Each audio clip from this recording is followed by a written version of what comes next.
For thousands of years the Xylar had waited. Their crystal temples gleamed under the light of 3 suns, and within them ancient inscriptions spoke of a prophecy older than any living Xylar. It told of a stranger from another world, small and unremarkable, whose simple act of kindness would change the fate of their entire civilization. The elders debated the meaning for centuries. Most believed it was a metaphor, a story for children, or a way to inspire hope during hard times. But a few watched and waited, knowing that one day the prophecy might come true. On a distant edge of the galaxy, far from the Xylar homeworld, a human ship drifted quietly through space. Its captain, Eli Harper, was not thinking of prophecies or alien civilizations. He was only thinking about maps, repairs, and the next supply station. Eli was ordinary by galactic standards. Humans were considered small, fragile, and unpredictable compared to the Xylar, whose minds could sense energy flows and whose ships could bend space. But Eli had a curious mind and an open heart, qualities that had carried him across countless stars. Eli's ship, the Aurora Dawn, hit a minor meteor storm near the Xylar system. Sensors flashed warnings that the damage might prevent the ship from landing safely. Eli worked quickly, adjusting shields, rerouting power, and patching minor leaks. Despite the chaos, he kept his calm. It was not the first time he had faced danger in the vastness of space, and he had learned that panicking solved nothing. Still, when he looked at the strange readings coming from the nearby planet, he realized he had no choice but to make an emergency landing. The planet below was unlike anything Eli had ever seen. Its sky shimmered in shades of purple and gold, and the ground was covered with crystal forests that reflected the suns like mirrors. Strange creatures moved gracefully among the crystal trees, their bodies flowing like liquid light. Eli's ship touched down in a small valley, carefully avoiding the creatures. As he stepped out, the air felt thin but breathable, and a soft hum seemed to come from the planet itself, almost like it was alive. Eli did not know that this valley had been watched for centuries by the Xylar. Hidden sensors recorded every movement, every sound, every moment. The Xylar elders whispered to each other in their crystal halls.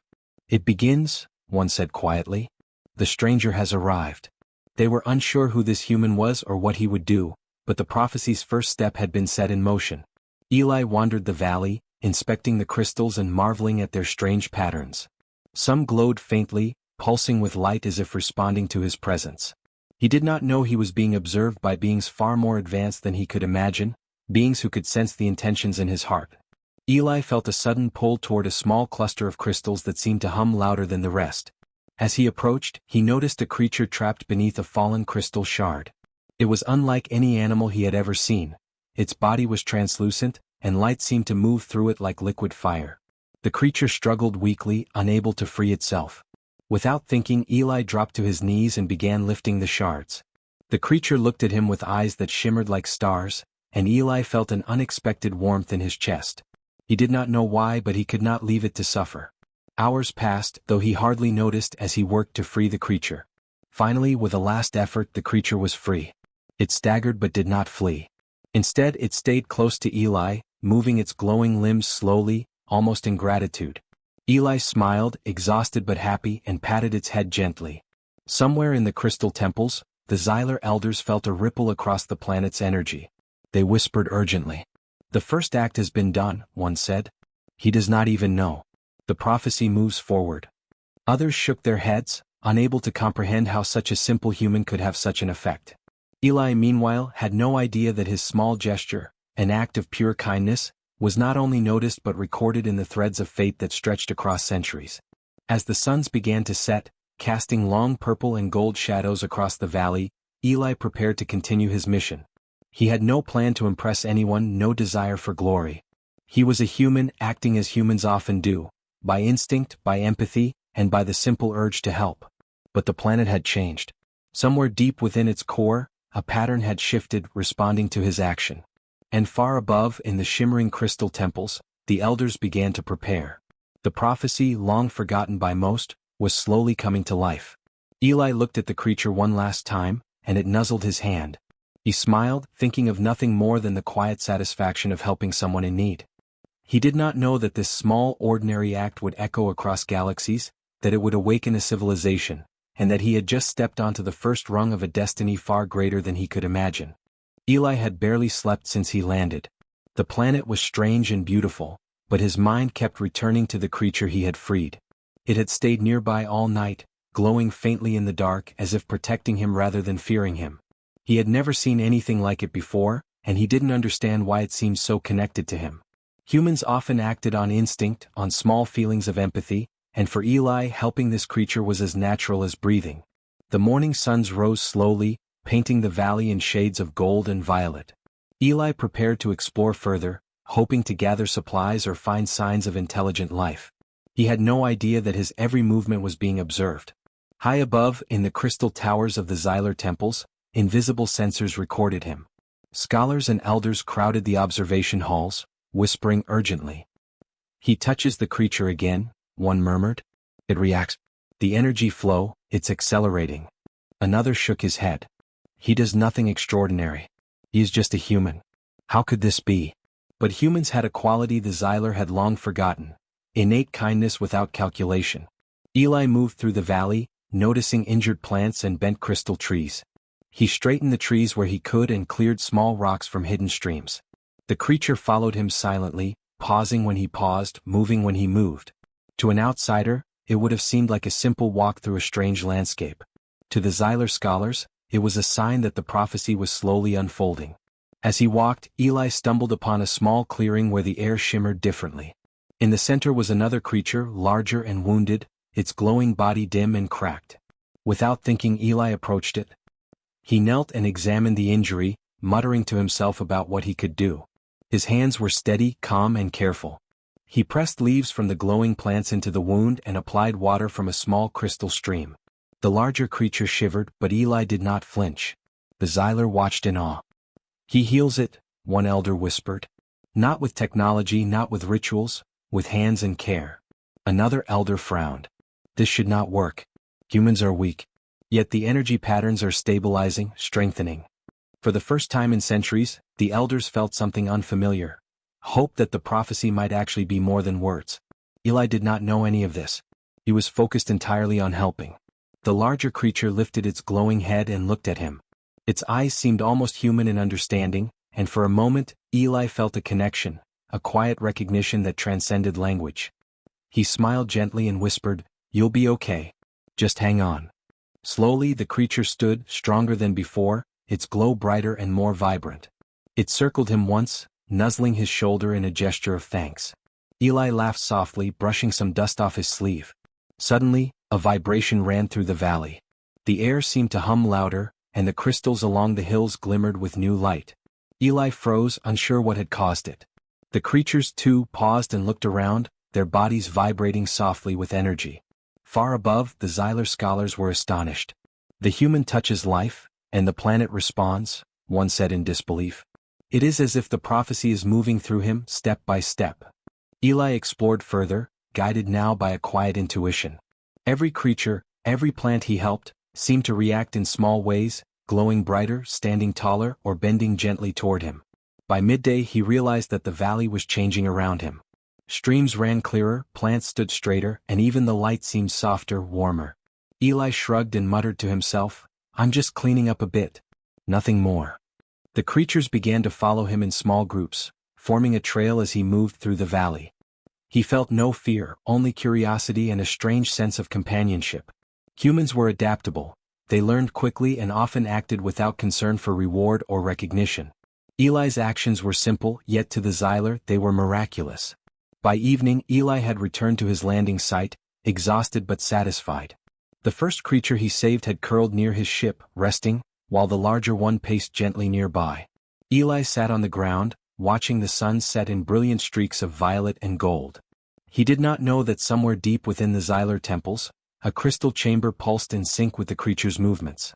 The prophecy's first true steps were complete. For Eli it had been a day of small kindnesses. He had helped creatures, cleaned streams, and repaired minor damages in the valley. For the Xylar, it was the awakening of a prophecy that had waited millennia.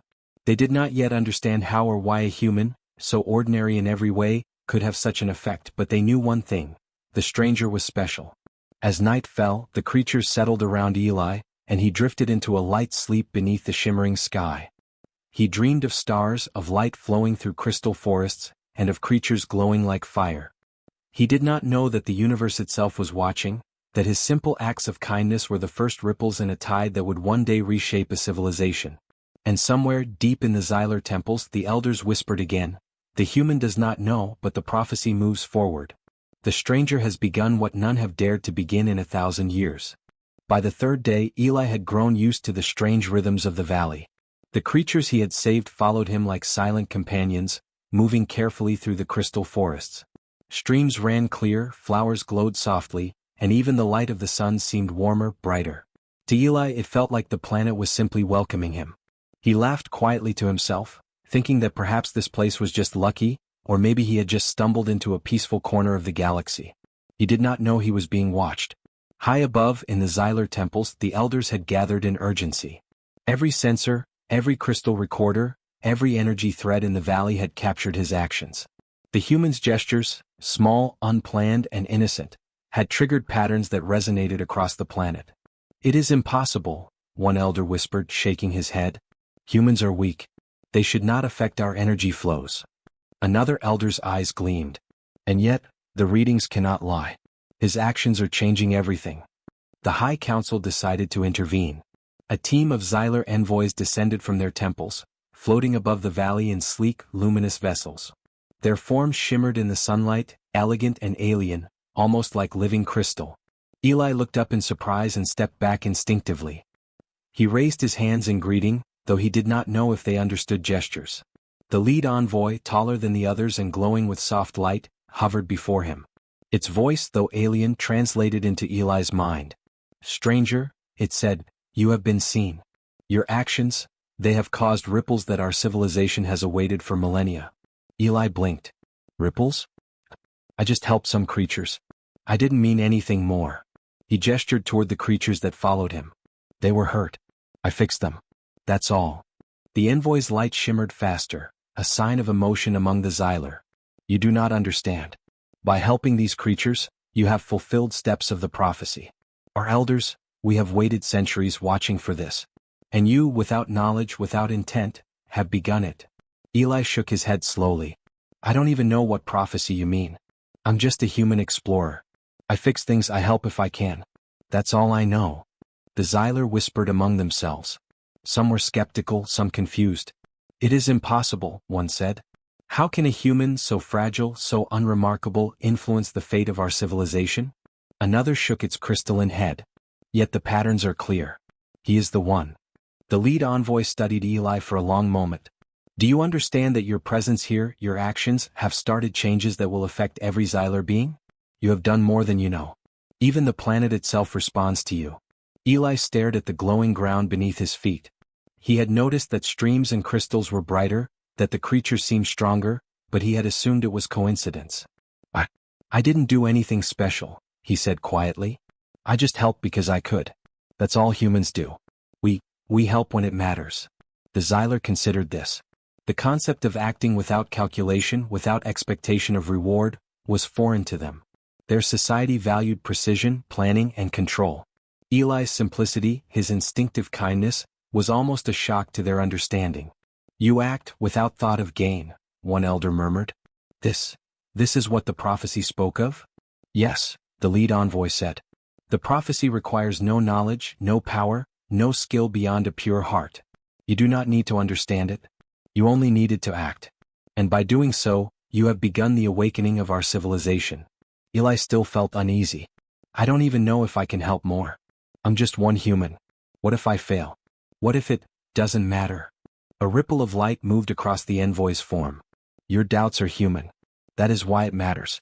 The prophecy does not demand perfection. It requires intent, care, and action. You have shown these in abundance. Even by accident, your choices matter more than you realize." The creatures around Eli moved closer, glowing softly in the alien light. They seemed to recognize the importance of the moment. Eli reached out, touching one of their heads gently. It leaned into his hand, warm and alive.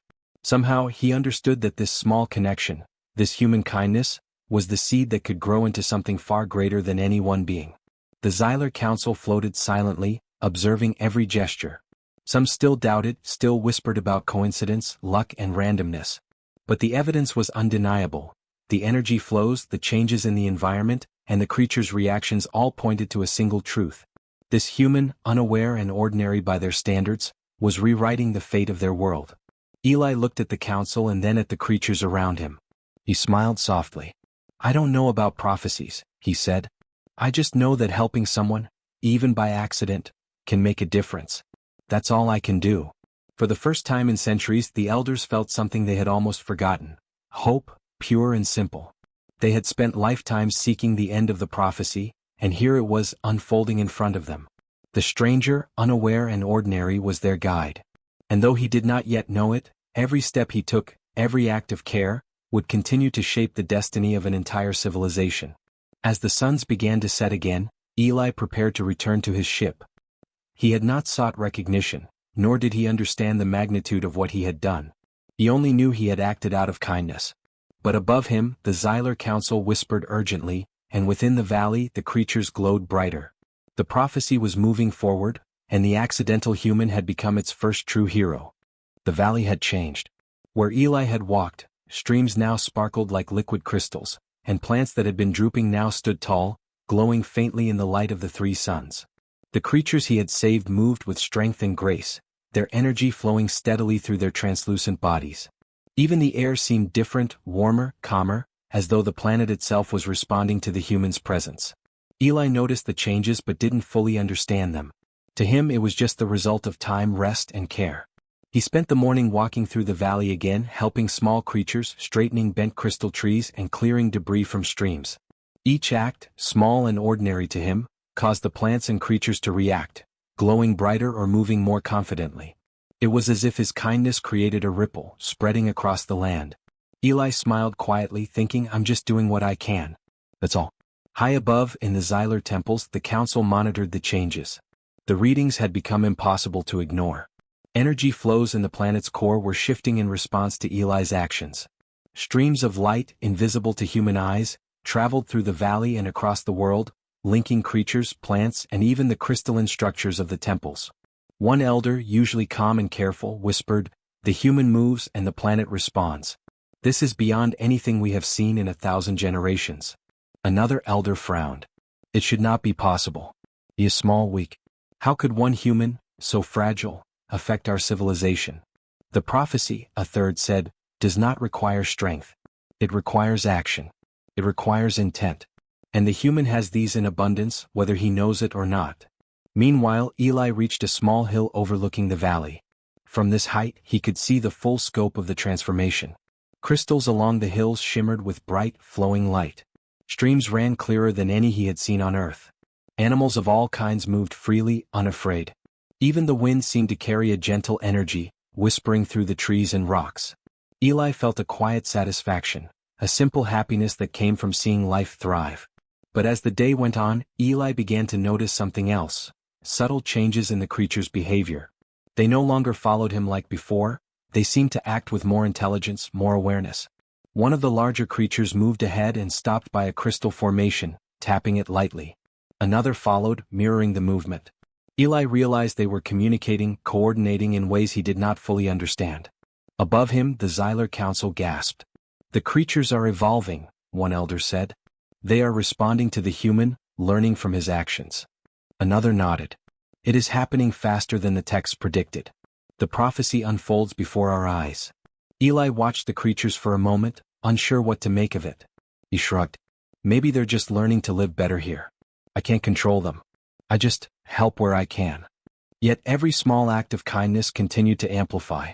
Streams of energy moved faster, connecting more deeply with the creatures, plants, and crystals.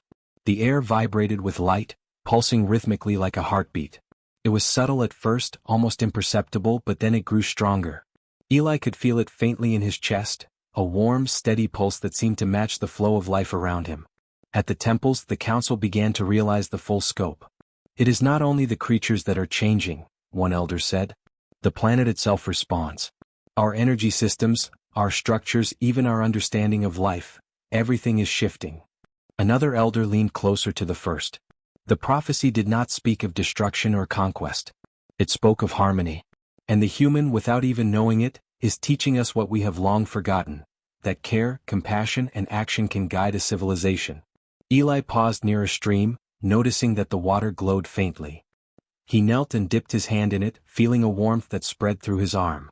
The creatures gathered around him, their glow brighter than ever. He looked at them and smiled. "We're all part of this world together," he said softly. "We help each other. That's what matters." As night fell, the valley transformed further. Glowing streams, trees, and creatures lit the darkness like a soft, living lantern. The energy flows that had once been hidden were now visible, pulsing in harmony with the humans' presence and actions. Eli sat among the creatures, exhausted but content. He had no idea that every act he had done had sparked a chain reaction, one that would soon affect the entire Xylar civilization. High above, in the crystal temples, the elders whispered urgently. "We must accept this human," one said. "We cannot fight what is unfolding. The prophecy requires cooperation, not opposition." Another added, "We must learn from him. His kindness is the key we have ignored for centuries." Eli did not know that the Xylar were preparing to meet him officially. He had no plans to impress anyone. All he wanted was to help, to fix what he could, and to leave the creatures safe and thriving. And yet, without effort, he had begun to teach an entire civilization the meaning of empathy, care, and simple kindness. As he lay under the glowing stars of the alien sky, Eli felt a deep peace. He was a human, small and unremarkable by galactic standards, yet he had started something far greater than he could imagine. The planet hummed around him, alive in a way he could almost feel in his heart. The prophecy, once thought distant and impossible, was moving forward. And somewhere far above, in the crystal halls of the Xylar temples, the elders prepared. They would soon welcome the stranger, study his ways, and learn from the human whose accidental kindness had begun the transformation of their civilization. The valley glowed under the light of the three suns, the crystals reflecting golden and violet rays across the landscape. Eli Harper had spent days helping the creatures, repairing small streams and straightening the bent trees. Every action, every moment of care had sent ripples through the planet. He still did not fully understand the magnitude of what he had done.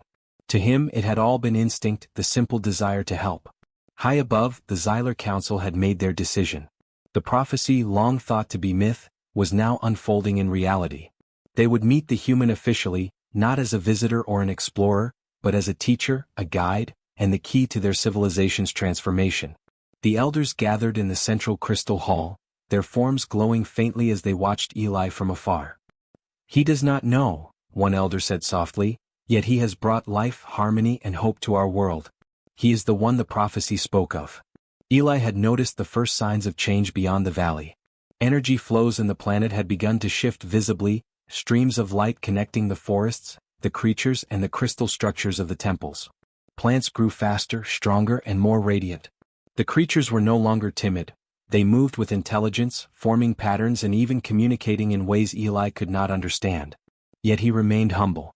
"I'm just doing what I can," he said quietly to himself, brushing dust from a glowing plant. "That's all humans do." The Xylar envoys descended once again, this time with the full council in attendance. Their forms shimmered in the sunlight, more brilliant and commanding than before. Eli looked up, slightly startled, but did not step back. He raised his hands in a peaceful greeting, which the Xylar interpreted as a gesture of trust and openness. The lead elder approached, speaking directly into Eli's mind. "Stranger, you have fulfilled the prophecy. Without intention, without desire for reward, your acts of kindness have transformed our world. Our civilization will never be the same." Eli shook his head. "I don't know about any prophecy," he said. "I just helped creatures that needed help. That's all I know." The elder's light shimmered brightly. "That is exactly why you were chosen. Strength, skill, knowledge, these are of no use to the prophecy. Only care, empathy, and action can fulfill it. You have shown all three in abundance." Eli looked around the valley. The creatures he had saved gathered near him, glowing softly. Even the trees and streams seemed alive, humming with energy and movement. I guess I didn't know it would matter so much," he admitted. "I just tried to do what felt right." The Xylar Council nodded in unison.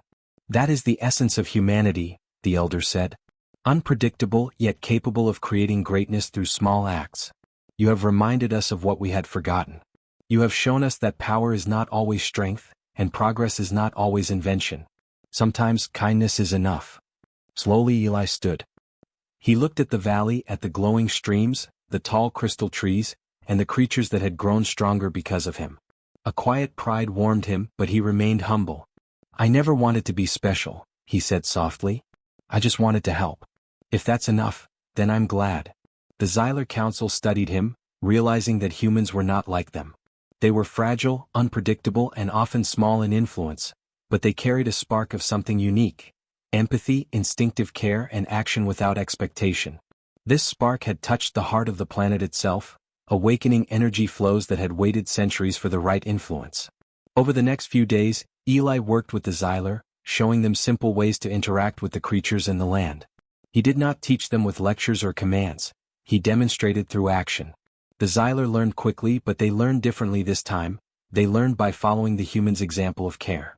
Streams of light connected the temples, the forests, and the creatures, forming patterns that had never existed before. Energy systems, previously rigid and controlled, now flowed in harmony with the land. The Xylar began to understand that the prophecy had never been about a single act of magic or power. It had always been about human influence, pure, simple, and genuine. When it came time for Eli to leave, he stood at the edge of the valley looking back. The creatures gathered around him, glowing brighter than ever, as if to say goodbye. He smiled and patted their heads gently. "Take care of this place," he whispered. "It's in good hands now." The Xylar Council watched silently, awe in their glowing eyes. They would never forget the human who had changed everything. Eli climbed into his ship, ready to continue his journey across the stars. He did not know he would be remembered in Xylar history as the harbinger of compassion, the being who fulfilled a prophecy that had waited 1,000 years. As the aurora dawn lifted from the valley, Eli looked down at the planet one last time. The streams glowed, the trees shimmered, and the creatures moved in patterns of life and energy that he could barely comprehend. A soft hum of the planet's heartbeat seemed to follow him into space. He smiled quietly, thinking that maybe, just maybe, kindness was the most powerful force in the universe. Far above, in the crystal temples, the elders whispered one final truth. The prophecy is fulfilled, not by force, not by invention, not by power, but by the accidental kindness of a human. And through him, we have learned what it truly means to live in harmony. Eli didn't know any of this. He had only acted, cared, and moved through the world with his human heart. Yet that heart had changed everything.